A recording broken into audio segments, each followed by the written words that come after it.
Bagay tayo, bagay tayo.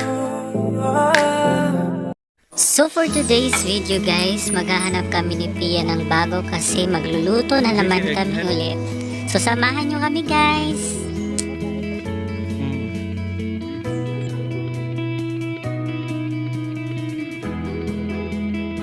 So dumaan nga kami guys sa napakahirap na daan. Ayan no, makikita nyo. So habang naglalakad, nakakita kami ng isang napakalaking bahay ng isang bubuyog. So ayun guys. Ayan siya oh, ayan.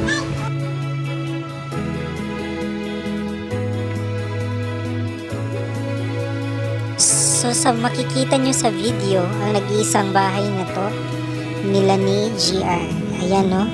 Sa tapat ng bahay nila is nandyan lang yung bahay ng bubuyog. So nga lang tong bahay na to guys is wala na talagang itira kasi naghiwalay na sila ng kanyang asawa. So nagiging abandonan na tong bahay na to.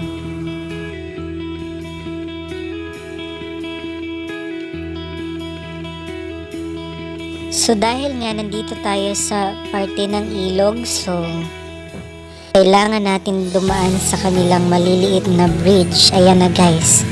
Takot na takot ako niyan kasi baka mahulog ako sa baba. Alam nyo kasi yung latayan nila is hindi na masyadong safety. Kaya nabuti kong siguraduhin muna bago punta sa kabila. Kaya ayan guys. Ewan ko na lang talaga kung... So, ang ginawa ko is kinuha ko yung tsinelas. So kasi baka kapag nahulog ako sa baba, magkaputik at hindi ko na mapulot yung tsinelas. So kaya kinuha ko na lang. Ayan na nga. So biglang lumagitik at siya tumakbo na lang ako. Kasi baka mo... Ayun. Muntik na nga guys. So dahil nga hindi tayo nakakita guys ng gulay, so ang ginawa natin is umuwi na lang tayo dahil natakot tayo sa malaking bubuyog. Ayan guys. So ayun na nga, dito kami sa bahay nila ni Kuya Vinson. So ayun guys, ipapakita ko anong mga tanim nila dito sa kanilang likuran. So ayan, tingnan natin guys. Ayan, may bayabas sila. Napakalaki ng kanilang mga bayabas. Ayan.